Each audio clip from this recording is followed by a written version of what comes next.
जो है लगभग क्लोज लूप कॉन्फ़िगरेशंस खत्म कर चुके हैं और अगला टॉपिक हमारा जो है एक आउटपुट वोल्टेज कैलकुलेट करने के लिए ना ऑप एम्प पे बहुत ज्यादा यूनिवर्सिटी एग्जामिनेशन में क्वेश्चन आता है। यदि आप ऑब्जर्व करें पिछले साल के पेपर देखें तो फर्स्ट ईयर में भी कई बार आया हुआ, 2016-17 में आया, 17-18 में आया है और सेकंड ईयर के एग्जामिनेशन में भी कई बार क्वेश्चन आया कि भाई आउटपुट वोल्टेज कैलकुलेट करो।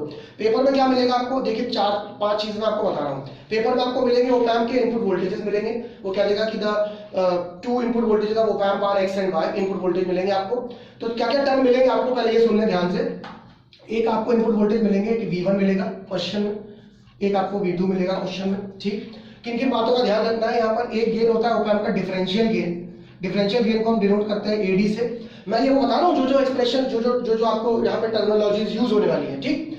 मैं केवल एक क्विक वीडियो बना रहा हूँ ताकि इस न्यूमेरिकल को आप पहली बार भी अगर आप देख रहे हैं तो कोई फर्स्ट टाइम देख रहा है तो वो भी अगर देखे कि क्या डेटा गिवन है तो न्यूमेरिकल सही कर दे। ये वीडियो केवल और केवल उस पर्टिकुलर क्वेश्चन के लिए है जो एग्जाम में एकेटीयू कई बार पूछ रही है।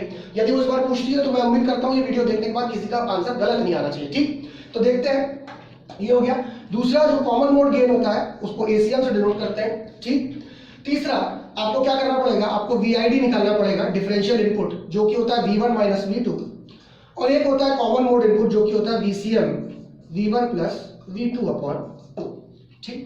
इन चीजों की आवश्यकता पड़ सकती है और किसकी आवश्यकता पड़ेगी आपको, एक बात और ध्यान रखिए, एक और टर्म होता है जिसका नाम होता है CMRR।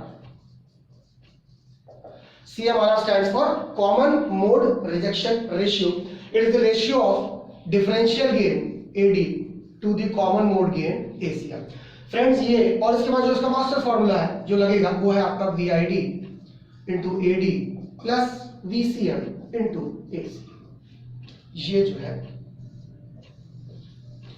ये आपका सवाल है, आप इसको सॉल्व कर सकते हैं। भाई देखिए अगर सिंपल वैल्यूज गिवन होगी तो आप सॉल्व कर सकते हैं, पर सवाल पेचीदा तब बनेगा जब आपको कोई एक वैल्यू किसमें गिवन हो, यहाँ पर डेसिबल में गिवन हो। क्लियर?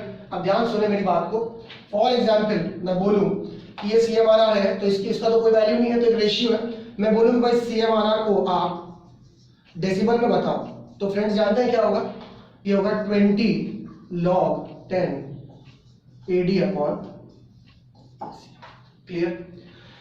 अब सवाल ये बात ध्यान रखने वाली है कि जब न्यूमेरिकल सॉल्व करें तो कोई भी वैल्यू डेसिबल में इक्वेशन में नहीं होनी चाहिए, ठीक। इसको क्या करना पड़ेगा, आपको डेसिबल से हटाना पड़ेगा। ऐसे समझ नहीं आएगा, मैं एक केस लेता हूं। मान लीजिए एग्जाम में क्वेश्चन आता है और एग्जाम का आया वही क्वेश्चन ले रहा हूं। मान लीजिए कहता है the input voltage of op amp are 140 microvolt and 60 microvolt respectively. Clear? तो मैंने इनपुट वोल्टेजेस ले लिए 140 माइक्रोवोल्ट एंड 60 माइक्रोवोल्ट रिस्पेक्टिवली। फिर कहता है the differential gain of op amp that is AD, I know, कहता है मान लीजिए 100 है। डिफरेंशियल गेन कितना है, 100। आपने उसमें आपको वैल्यू दी थी डिफरेंशियल गेन की, कोई इश्यू नहीं। फिर कहता है द CMRR इज 40 डेसिबल। क्या कहता है, CMRR क्या है, 40 डेसिबल है, ठीक है। और आपसे बोलता है कि क्या कैलकुलेट करो, ऑप एम्प का आउटपुट वोल्टेज आप कैलकुलेट करो, ठीक। अब मैं क्या बोल रहा हूं, गलती, पहले मैं गलती बताऊंगा जो नहीं करनी है। देखिए मैं जानबूझ के गलत कर रहा हूं। कोई भी स्टूडेंट जाएगा सॉल्व करने, कहेगा कि सर ने फॉर्मूले बताए थे, हम सॉल्व कर देते हैं, बहुत सिंपल है। तो सबसे पहले क्या निकालोगे भाई, सबसे पहले VID निकालोगे। भाई क्या क्या चाहिए, VID चाहिए, AD चाहिए, VCM चाहिए, ACM चाहिए। आपने क्या बोला, चलो भाई VID निकाल लेते हैं। VID क्या है आपका, VID क्या होता है, V1 माइनस V2। कितना है बेटा, 140 माइनस 60 कितना होता है, 80 माइक्रोवोल्ट। दूसरा क्या है हमारा, VCM निकाल लेते हैं। चलो VCM क्या होता है हमें पता है, V1 प्लस V2 अपॉन 2। चलो क्या होगा, V1 प्लस V2 अपॉन 2, 140 और 60 200 डिवाइड बाय 2 100। क्या क्या मिल गया, ये मिल गया, ये मिल गया। ये गिवन ही है, AD गिवन ही है, कोई इश्यू नहीं है, और डेसिबल में भी नहीं है तो कोई टेंशन ही नहीं है। कितना है, 100। अब क्या नहीं है हमारे पास, क्या नहीं है हमारे पास, हमारे पास क्या नहीं है, ACM की वैल्यू हमें नहीं गिवन है, लेकिन हमें CMRR की वैल्यू गिवन है।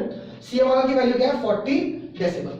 तो यदि आपको ये कर दे जाके कि करें CMRR बराबर AD अपॉन ACM, और यहां आपने किया 40 dB बराबर 100 अपॉन ACM, और यदि यहां से एसीएम निकाल के आपने वहां डाला, ये चीज क्या हो जाएगी आपकी रॉन्ग। आपको क्या करना पड़ेगा, क्या करना पड़ेगा आपको डेसिबल क्वांटिटी को हटाना है। डेसिबल क्वांटिटी कैसे हट सकती है, सिंपल सा तरीका बेटा, कोई भी डेटा आपको डेसिमल में गिवन है उसे डेसिमल से हटा दीजिए, उस डेटा को आप 20 से डिवाइड करके उसका एंटीलॉग ले लें। ठीक, तो 40 को अगर मैं 20 से डिवाइड करूं तो क्या आता है 2, और उसका एंटीलॉग ले लूं मैं तो एंटीलॉग ऑफ 2 क्या होता है, इट इज 100। सिंपल। देखिए कुछ स्टूडेंट्स फर्स्ट ईयर में है, अभी नए हैं, वो साइंटिफिक कैलकुलेटर चलाने में थोड़े से कंफर्टेबल नहीं है, कुछ सेकंड ईयर में है। कुछ नहीं करना, जो भी क्वांटिटी डेसिमल में हो उसे 20 से डिवाइड करना है, कैलकुलेटर में जाना है, शिफ्ट बटन दबाना है, लॉग बटन दबाना है, वैल्यू लिखनी है, इक्वल टू करना है, आंसर आ जाएगा। ठीक, फॉर एग्जांपल मैंने बोला मेरे को डेसिमल हटाना है, तो डेसिमल हटाने का क्या तरीका बताया मैंने, 40 दी भी वैल्यू गिवन है, 40 को 20 से डिवाइड कर दो, क्या आएगा 2, एंटीलॉग ऑफ 2 ले लो, एंटीलॉग ऑफ 2 क्या होगा बेटा 100। अब ये वैल्यू से मैं किसकी वैल्यू निकाल सकता हूं, एसीएम की। सी हमारा क्या है 100, एडी क्या था, एडी भी गिवन था, एडी क्या था बेटा, एडी भी 100 है, और एसीएम निकालना है। एसीएम क्या आया 100/100, एसीएम की वैल्यू आ गई 1। अब सब कुछ हमें मिल चुका है एग्जाम में, सीधे फॉर्मूले पे पुट करें, देखिए क्या होगा, V naught is equals to, VID क्या था 80 माइक्रोवोल्ट, आंसर माइक्रोवोल्ट में छोड़ देंगे, 80 इंटू क्या AD, AD क्या भाई, AD है 100